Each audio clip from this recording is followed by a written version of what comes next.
السلام عليكم، يسعد اوقاتكم واهلا وسهلا فيكم بفيديو جديد. اللاعب ذات الاصول السورية روني بردغشي عم يشارك اساسي مع نادي برشلونة ضمن مباريات الدوري الاسباني الجولة الرابعة، واللقاء اللي انتهى بفوز واكتساح كبير لنادي برشلونة على نادي فالنسيا بسداسية نظيفة.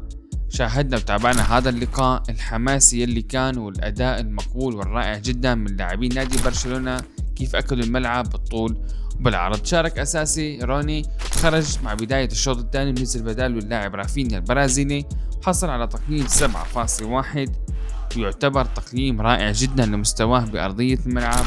كانت في له لمسات وتحركات رائعة جدا، يعني اللاعب الموجود بأوروبا وانشئ بالأكاديميات الأوروبية ولعب بأوروبا، أكيد يعني يكون لاعب جيد جدا.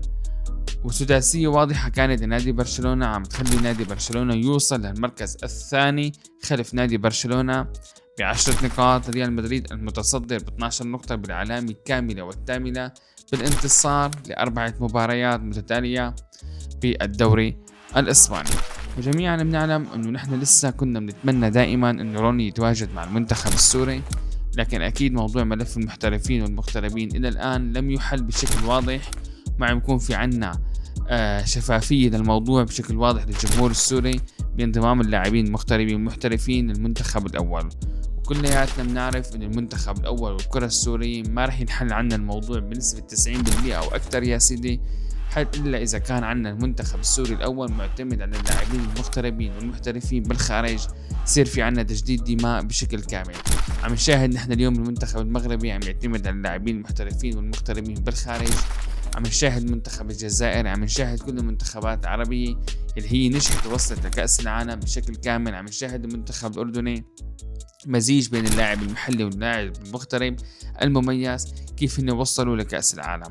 فهذا الشيء لازم يشتغل عليه الاتحاد الكرة، الجهاز الفني والإداري للمنتخب السوري خوسيه لانا مع باقي المسؤولين والمهتمين بهذا الشأن اللي هن اختصاصهم هذا الموضوع، انه نحن نخلص من موضوع المعاناة اللي كانت لأداء ومستوى المنتخب السوري، والكارثة اللي كانت بوصولنا كمستوى على المستوى العالم كتصنيف للمركز 93، فيعتبر من أسوأ التصنيفات للكرة السورية للأمانة. يعني انت كان في عندك انحدار وهبوط بمستوى الكرة السورية لآخر سنوات، عم تبتعد عن المراكز كانت قوية جدا.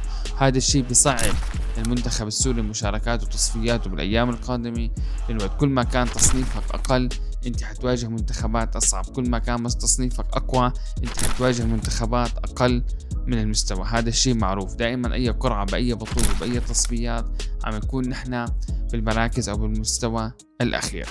اللي تابع مباراة برشلونة، شو رأيكم بأداء ومستوى اللاعب روني؟ من اللاعبين المميزين للأمانة. كان في عنا إحدى الفيديوهات تعليقا من المعلق المعروف والشهير عصام الشوالي إنه روني قادم بقوة للملاعب الأوروبية، كان عم يحذر لامين يامال من الموهبة ذات الأصول السورية سويدي الجنسية روني بردغشي للملاعب الأوروبية. بتمنى أقرأ تعليقاتكم أسفل هذا الفيديو. سلام.